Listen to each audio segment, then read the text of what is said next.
In this video, I'll be showing you how to fix Android keyboard not working. Now, a missing keyboard or a not working keyboard is usually caused by a zombie process in the background or corrupted cache. So if the keyboard is technically running, but like invisible, it's just not processing anything, you need to kill the full process entirely to force a reload.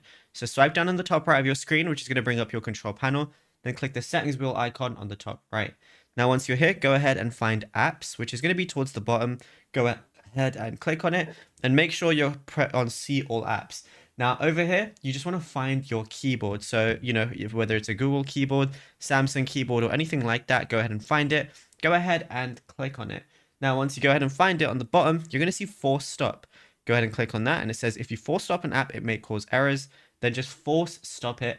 Then what we want to do is scroll down and go to storage. Go ahead and click on that. And then you're going to see clear cache on the bottom right. Go to that as well. And then just go to any application and then go to a text field, and then it should work fine, and then you'll be good to go. Now, if you found this video helpful, be sure to drop a like and subscribe,